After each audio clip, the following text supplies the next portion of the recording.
What's going on, everybody? My name is Michael Weer, and this is my most anticipated movies of the year 2020 list. Now, that being said, guys, these are my most anticipated movies, and I'm very curious as to what yours are. So before we get to the end of the video and I'm like, yeah, leave something in the comment section, I'm serious. Tell me what you're most looking forward to this year, because these are mine.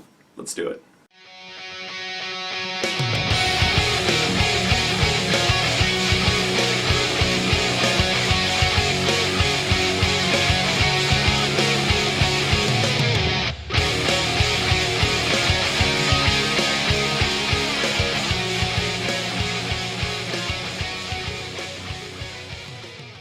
So guys, at number 15 comes the movie The Last Duel. Now, The Last Duel is being written, I believe directed, and also starring Ben Affleck and Matt Damon. I know nothing about this movie except that it took them the last 20 years to write and put this movie together, so if it's those two guys, I pretty much trust them. The Last Duel, number 15. Coming in at number 14, guys, is A Quiet Place 2. I thought the original Quiet Place movie was a good movie. Not a great movie, but I thought it was done really well by John Krasinski and Emily Blunt. Also, they're married, so it's a good story. Yeah, I think it's a good movie, and Quiet Place 2, I'm excited to see where they're going to go with this franchise. Coming in at number 13, guys, is the movie Saw. Yeah, they're rebooting the Saw franchise, like completely rebooting the Saw franchise, going in a different direction with it. Hopefully it doesn't suck. With horror movies, you never know, especially with reboots, but I've loved every Saw movie so far. Even the 7th one, which was really hard to get through. It was mostly just a bunch of traps and how to kill Chester from Lincoln Park.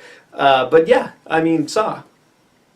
Number 13. Coming in at number 12, a movie that probably would have been on my top 10 had the second movie been good, but it wasn't, is The King's Man. Now, The King's Man is a prequel to both Kingsman and Kingsman: The Golden Circle. Kingsman was a fantastic movie, and Kingsman: The Golden Circle was a garbage movie. It's the nicest word I can use for it. So, between those two movies, you got The King's Man, 50-50 chance, right? We'll see. Coming in at number 11, The Conjuring Part 3. The Conjuring Part 3 is also one of those that would probably be in my top 10 had it not been for just a back and forth good and bad movies. Conjuring, strong. Conjuring 2, a little weak. Annabelle, weak. Annabelle 2, strong. Annabelle 3, weak. So back and forth. The Nun, terrible. La Llorona, terrible. So, you know, here we are. We got The Conjuring 3.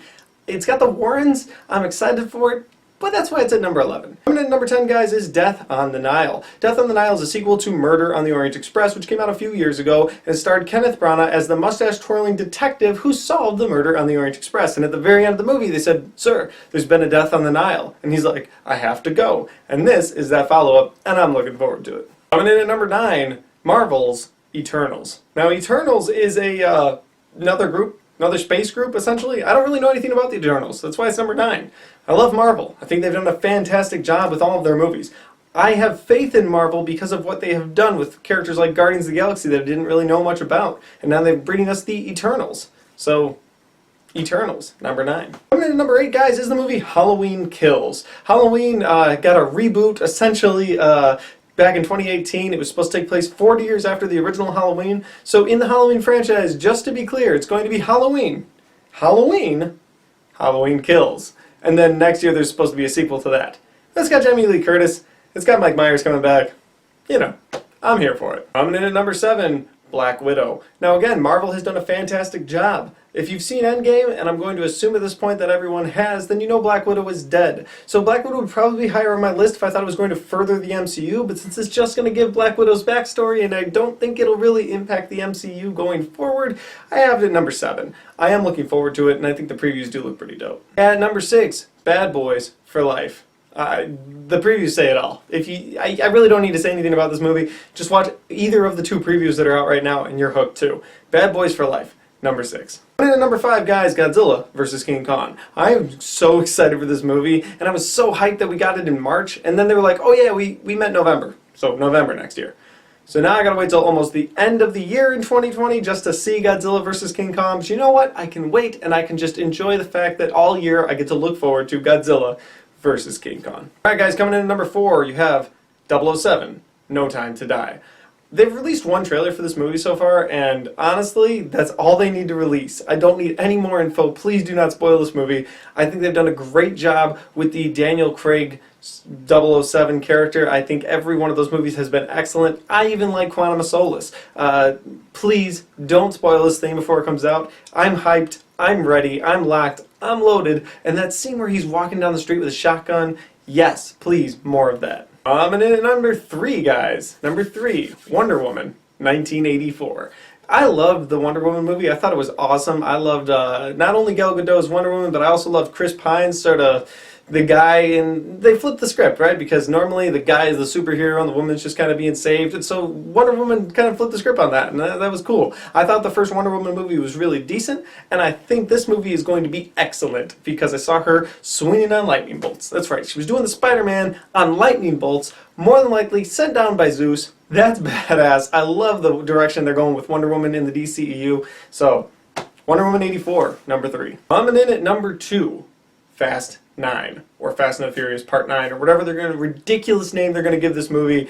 I love the Fast and Furious movies, and anytime there's a Fast and Furious movie, it has to be in my most anticipated. It absolutely has to be. And even though Fast 8, or 8 of the Furious wasn't so good, and Hobbs and Shaw wasn't so good, I have faith in Vin Diesel. I really do. And John Cena's in this movie. And if John Cena's the villain, how badass is that going to be? Seriously, how badass is that going to be? I am really looking forward to Fast and Furious Part 9. There are 9 of these. There are. And 10 if you count Hobbs and Shaw. 10 movies in that franchise. 10. The final movie, my most anticipated movie in the year 2020, was not my most anticipated until 2 days ago. Seriously, 2 days ago. I was like, oh, okay, cool, Christopher Nolan's making a movie, that's nice. And then I was in the IMAX seeing Star Wars, and before it, they were like, here's 5 minutes of his upcoming movie, Tennant. And I was like, oh, okay, cool, that's cool, we'll see what this is about. Oh my god, I am locked on this movie. I cannot wait for June to happen because this movie looks absolutely fantastic. There's like a heist going on at the same time trying to get this guy out of there. There's 3 different factions happening. I don't know what's going on. Things are exploding. Things are blowing up. Things are getting shot at. But at the same time, it's Christopher Nolan, so it's going to be absolutely amazing. Tenet is my number 1 most anticipated movie of the year 2020. Guys, those are my most anticipated movies. If you enjoyed this, please hit the like button. If you want to share this with your friends so that they can see what my most anticipated are, and maybe they'll talk to you about what their most anticipated movies are, you guys can link, be like, hey bro, let's go to the movies and see that one movie. Yeah, this video could do that, so you're welcome. But guys, if you haven't subscribed yet, make sure you subscribe because all those movies I talked about and many more are going to be talked about on this channel in the year 2020. Thanks for watching, and I'll see you next time.